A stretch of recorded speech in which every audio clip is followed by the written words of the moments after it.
अस्सलाम वालेकुम, आदाब। मैं हूं खलील फरहाद। वर्ल्ड न्यूज़ की शुरुआत करते हैं हेडलाइंस के साथ।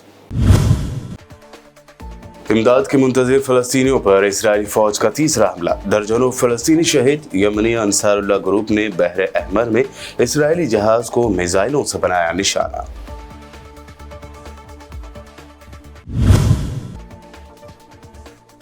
इसराइल की हठधर्मी से सीज फायर की डील खतरे में। हमास ने कहा, जब तक इसराइल सीज फायर का ऐलान नहीं करता तब तक कैदियों का कोई तबादला नहीं होगा।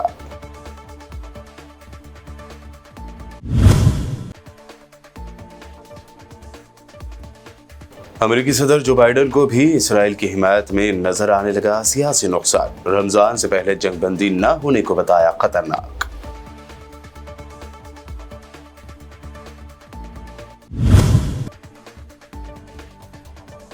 चीन की जानिब से मिले सपोर्ट के बाद मालदीव के सदर मोहम्मद मोइज़ू की हिंदुस्तान को फिर धमकी। कहा, 10 मई के बाद मालदीव में नजर न आए कोई हिंदुस्तानी फौजी।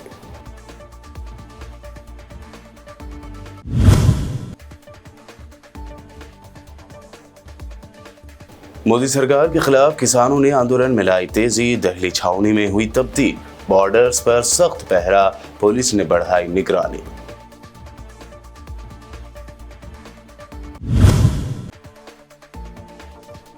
और मध्य प्रदेश पहुंचे राहुल गांधी ने बीजेपी कारकुनों से की मुलाकात। कहा, नफरत का जवाब मोहब्बत से देंगे, ये इतना मुश्किल नहीं। राहुल के इस बर्ताव की हो रही है जमकर तारीफ। और अब पेश है खबरों की तफसील। इजरायली फौज ने एक हफ्ते में गजा में इमदाद के मुंतज़िर फ़लस्तीनियों पर तीसरा हमला कर दिया। सियोनी हमले में मुतादिद फ़लस्तीनी शहीद जबकि कई ज़ख्मी हो गए हैं। गजा में कुवैती चौक पर इजरायली फायरिंग से मुतादिद फ़लस्तीनी शहीद और ज़ख्मी हुए, जबकि रफ़ा और खान यूनिस पर हमलों में भी मज़ीद 25 फ़लस्तीनी शहीद हुए हैं। अक़वाम मुत्तहिदा के इमदादी इदारे बराए फ़लस्तीनी UNRWA के सरबराह ने जनरल असम्बली में इसराइल पर तनकीद करते हुए कहा कि गजा में सिर्फ 150 दिन में 30,000 से ज़ायद फ़लस्तीनी मारे गए हैं।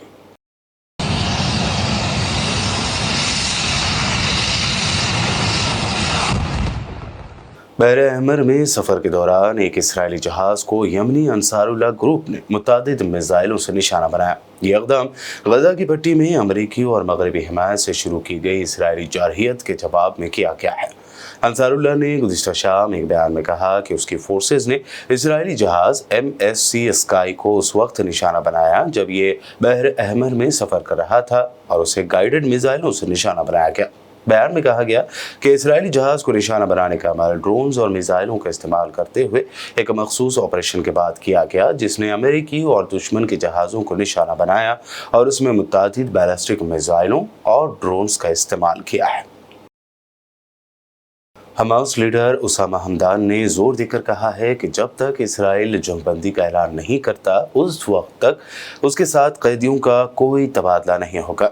हमदान ने कहा कि हमास ने गुज़िश्ता 2 दिनों के दौरान मिस्री दारुल हुकूमत काहिरा में होने वाले मुज़ाकरात में गजा की पट्टी में जंगबंदी के लिए अपनी शराइत की तस्दीक की है। उन्होंने बैरूत में मुनक़दा एक प्रेस कॉन्फ्रेंस में कहा कि हमास की शराइत वाज़ेह हैं। हम मुकम्मल इसराइली इनक़िला, बेघर होने वालों के अपने इलाक़े में वापसी और बड़ी मक़दार में इमदाद की फराहमी चाहते हैं। उन्होंने निशानदेही की कि इसराइल मुजव्वज़ा इक़दामात से निमटने के लिए अब भी वही देर करने की चालों और तरीक़ों पर अमल कर रहा है। अमेरिकी सदर जो बाइडन ने खबरदार किया है कि रमज़ान से पहले जंगबंदी का ना होना बहुत ख़तरनाक हो जाएगा। उनका इस बारे में मज़ीद कहना था कि इस बात का इन्हिसार अब हमास पर है कि वो 6 हफ्तों के लिए जंगबंदी की तजावीज़ को कबूल करती है या नहीं। उन्होंने इस मौके पर गजा में इसराइली फ़ौज की तरफ से इंसानी बुनियादों पर इमदादी की सप्लाई की राह में पैदा करदा रुकावटों का भी जिक्र किया और कहा कि इसके लिए कोई उज़र या बहाना नहीं हो सकता है कि लोगों तक फ़लस्तीनी इलाके में इमदादी सामान ना पहुँचने दिया जाए। जो बाइडन ने मजीद कहा कि रमज़ान से पहले जंगबंदी यानी सीज़ फायर ज़रूरी है। अगर इसमें हम कामयाब ना हुए तो ये यरूशलेम और इसराइल के लिए बहुत ख़तरनाक हो सकता है।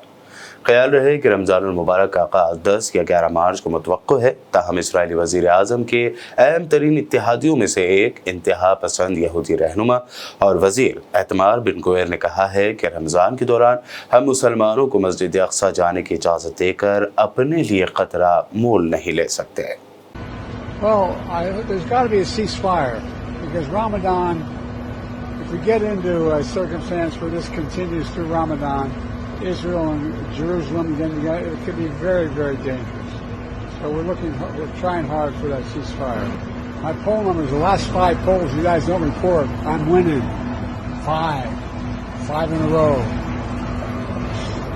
You guys only look at the New York Times. They're a great paper. I'm working with them very hard. We're going to get more. We must get more aid into Gaza. There's no excuses. None. How is your... Like it's always been. Sir? Like it's always been. Mr. President, what are you preparing for your State of the Union address? You'll hear me on Thursday. All right? Thank you all so very much. उधर Israeli defence minister Yoav Gallant ने war cabinet को माह रमज़ान के दौरान फ़लस्तीनियों के मस्जिद अक़सा में दाखिले पर पाबंदी आयद करने के खिलाफ खबरदार किया है। इसराइली डिफेंस मिनिस्टर ने कहा कि यरूशलेम में कशीदगी में इजाफा मगरब किनारे के सूरत हाल को भड़का देगा, जिससे जंग के अहदाफ को नुकसान पहुंचेगा। उन्होंने मजीद कहा कि इसके नतीजे में गजा और नॉर्थ लेबनान की सरहद से अफवाज का इनखला हो सकता है।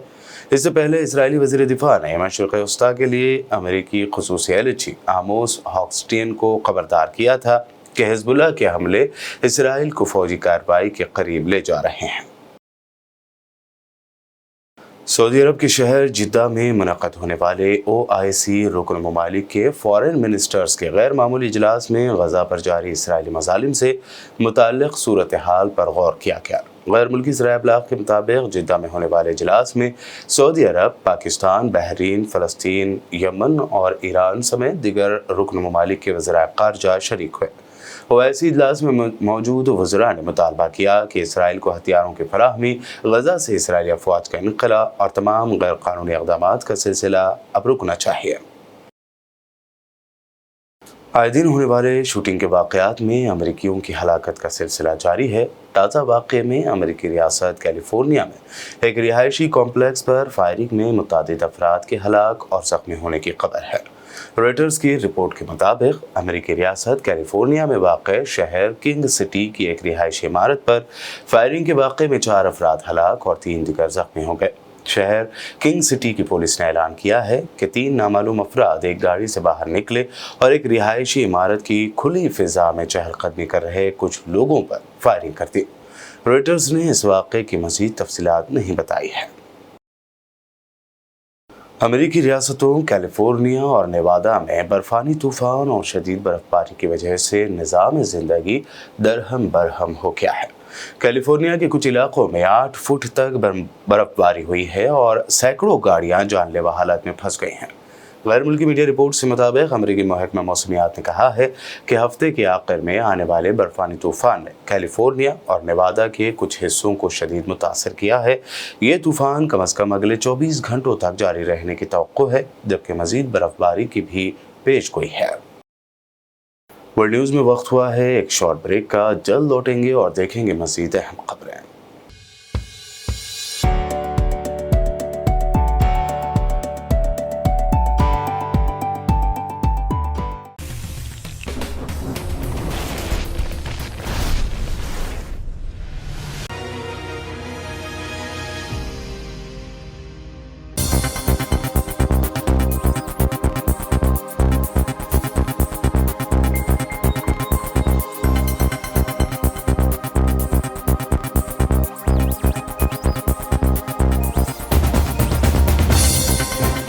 ब्रेक के बाद आगे बढ़ते हैं और अब देखते हैं मज़ीद अहम खबरें। मालदीव के सदर मोहम्मद मोइज़ो ने एक इज्तिमा में फिर एक मरतबा धमकी दी है कि 10 मई के बाद कोई हिंदुस्तानी फ़ौजी मालदीव में नजर न आए। मालदीव के मकामी न्यूज़ पोर्टल edition.v के एक रिपोर्ट के मुताबिक मालदीव के सदर मोहम्मद मोइज़ो ने एटोला में अपने दौरे के दौरान एक इज्तिमा से खिताब करते हुए कहा कि लोग हालात को ख़राब करने के लिए झूठी अफवाहें फैला रहे हैं, क्योंकि उनकी हुकूमत मुल्क से हिंदुस्तानी फ़ौजियों को बाहर निकालने में कामयाब रही है। काबिल जिक्र है कि मालदीव को चीन से मुकम्मल सपोर्ट मिलने की खबरें सामने आ रही हैं और चीन के इसी सपोर्ट की बिना पर उसके तेवर सख्त हुए हैं। मालदीव के सदर का मजीद कहना था कि 10 मई के बाद कोई भी हिंदुस्तानी फौजी हत्ता कि सिविलियन ड्रेस में भी उनके मुल्क के अंदर मौजूद नहीं होगा। उनका ये बयान एक हफ्ते से भी कम वक्त के बाद आया है जब एक हिंदुस्तानी सिविलियन टीम मालदीव पहुंची थी ताकि हिंदुस्तानी फौजियों के इनखला के लिए दोनों ममालिक की तरफ से 10 मार्च की डेडलाइन से पहले मालदीव में 3 एविएशन प्लेटफॉर्म्स में से एक का चार्ज संभाल सके। तृणमूल कांग्रेस के एमपी और एक्टर शत्रुघ्न सिन्हा ने एक जलसे-आम में राम मंदिर को लेकर पीएम मोदी और बीजेपी पर जमकर तनकीद की। उन्होंने कहा कि राम मंदिर को लेकर इतनी पब्लिसिटी की गई, कारपोरेट हाउसेस और आर्टिस्टों को बुलाया गया, लेकिन आम आदमी को आने की दावत नहीं दी गई।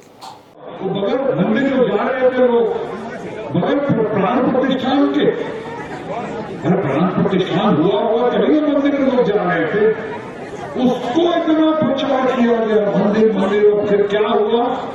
प्रचार का नतीजा मैं थोड़े दुख के साथ कहता हूँ। मैं तो पार्टी में बहुत सारा रहा हूँ, मैं अपने बर्तनों को बहुत अच्छी तरह जानता हूँ, पहचानता हूँ। जब पहली बार टूरिस्ट लोग गए वहां पे इतने प्रचार के बाद, तो आपको सुन के खासकर इंडिया जब नेशनल में बड़ा ताज्जुब होगा।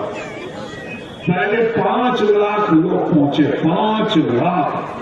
हालांकि मंदिर निर्माण में देखा होगा, किसान नहीं थे, गरीब नहीं थे, आम इंसान नहीं थे, बड़े बड़े धन्ना सेठ लोग थे, उनको बुलाया गया था।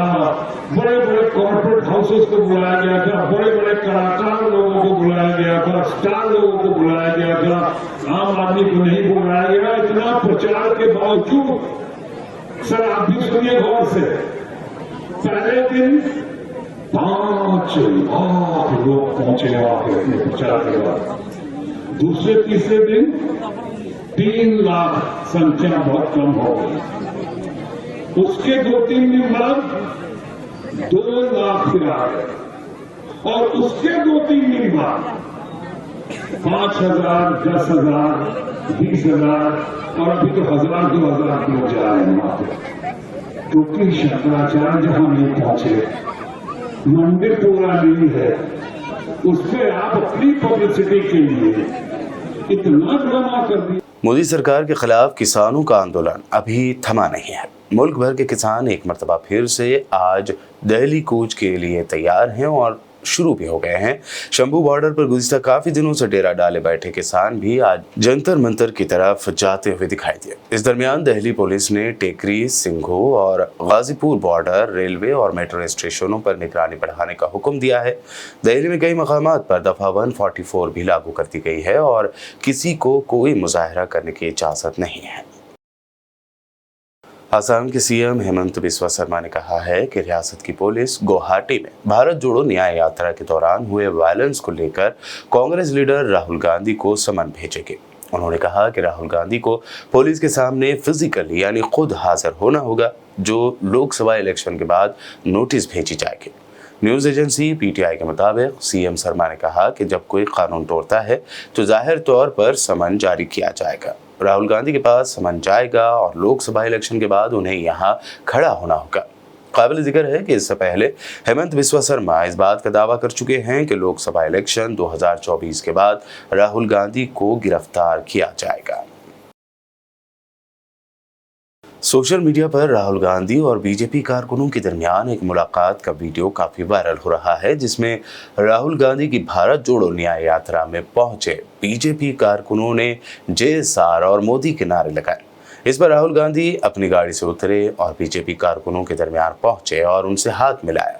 वहीं बीजेपी कारकुनों ने राहुल गांधी को आलू देते हुए कहा कि इसे सोना बना दीजिए। बादशाह राहुल गांधी ने बीजेपी कारकुनों को हाथ हिलाकर फ्लाइंग किस भी दी और जाहिर किया कि वो नफरत का जवाब मोहब्बत से दे रहे हैं।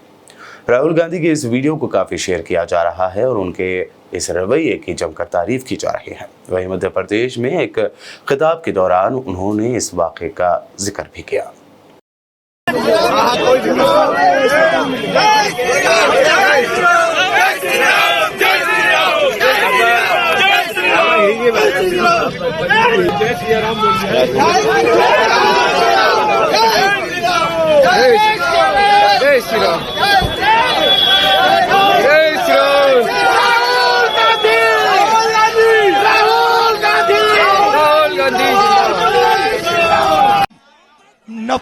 बाजार में मोहब्बत की दुकान खोलो।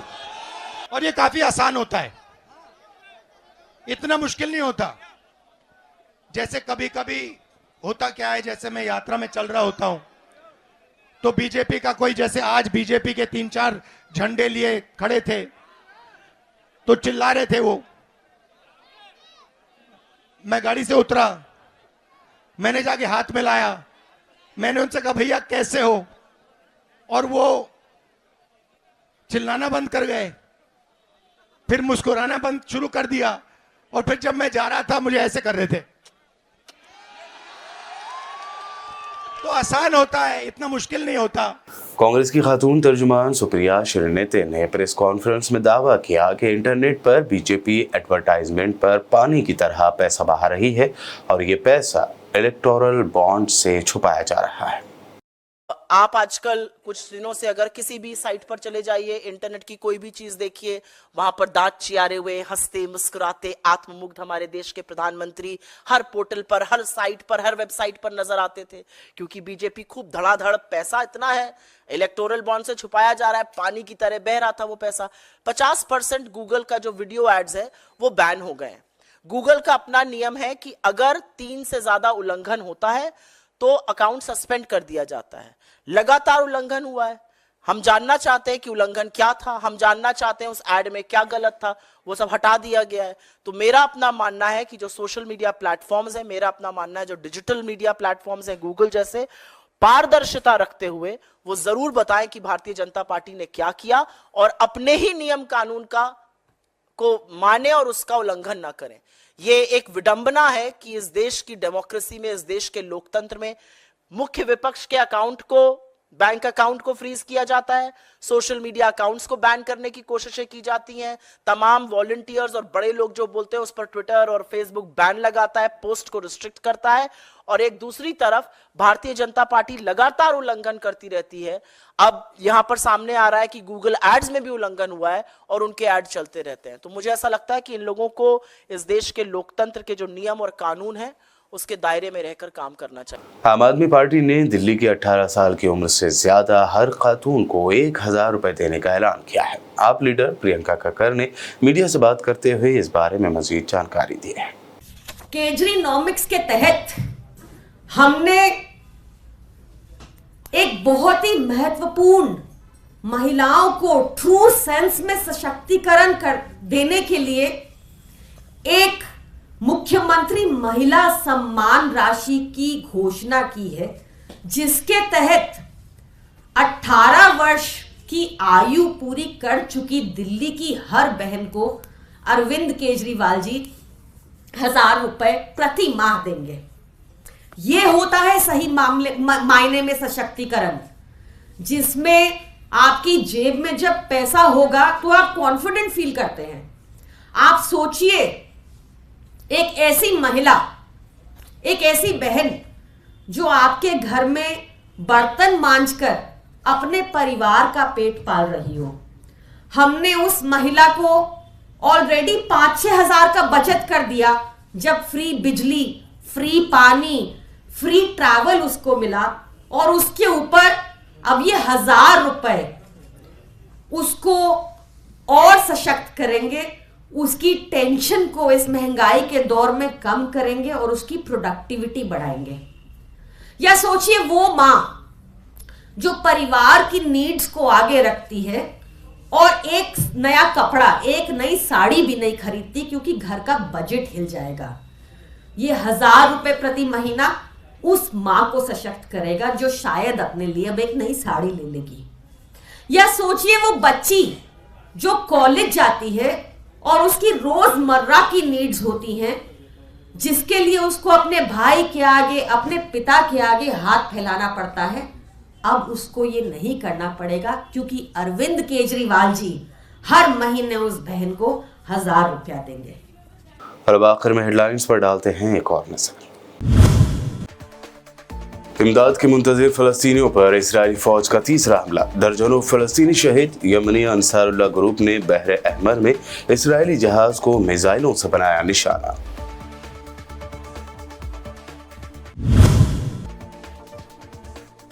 इसराइल की हठधर्मी से सीज़फायर की डील खतरे में। हमास ने कहा, जब तक इसराइल सीज़फायर का ऐलान नहीं करता तब तक कैदियों का कोई तबादला नहीं होगा।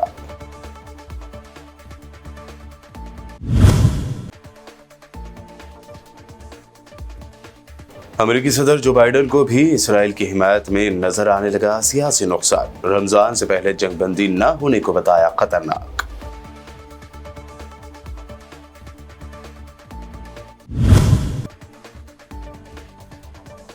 चीन की जानिब से मिले सपोर्ट के बाद मालदीव के सदर मोहम्मद मोइज़ो की हिंदुस्तान को फिर धमकी। कहा, 10 मई के बाद मालदीव में नजर न आए कोई हिंदुस्तानी फौजी।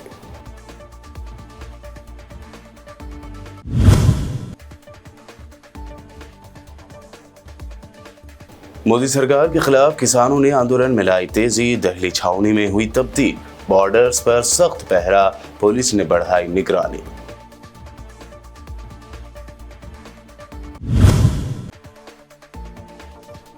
और मध्य प्रदेश पहुंचे राहुल गांधी ने बीजेपी कारकुनों से की मुलाकात। कहा, नफरत का जवाब मोहब्बत से देंगे, ये इतना मुश्किल नहीं। राहुल के इस बर्ताव की हो रही है जमकर तारीफ। वर्ल्ड न्यूज में अभी आपने देखी अब तक की अहम नेशनल व इंटरनेशनल न्यूज। मजीद ताज़ा तरीन अपडेट्स और दिलचस्प प्रोग्राम्स के लिए देखते रहिए बीबीएन चैनल। बीबीएन चैनल के व्यूअर्स के लिए एक अहम इत्तला। अब बीबीएन चैनल का टेलीकास्ट भारत भर में हो रहा है। हमारे व्यूअर्स भारत में कहीं भी टीवी पर अब बीबीएन चैनल देख सकते हैं। स्क्रीन पर बीबीएन चैनल की टेलीकास्ट डिटेल्स दस्तयाब हैं। इसके अलावा भारत भर में किसी भी एरिया में अगर आप बीबीएन चैनल देखना चाहते हैं तो आप अपने केबल ऑपरेटर को इसके लिए कह सकते हैं।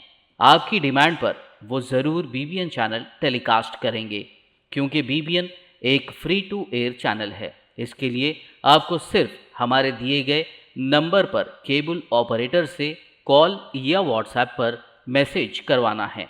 हम आपके केबल ऑपरेटर तक बीबीएन चैनल पहुंचा देंगे, जिससे वो आपके एरिया में टेलीकास्ट कर सकते हैं। इसके लिए चैनल की हमारी पूरी टीम लगातार काम कर रही है ताकि आप तक बीबीएन चैनल को पहुंचाया जाए। इसके अलावा बीबीएन चैनल को भारत भर में रिपोर्टर्स की ज़रूरत है।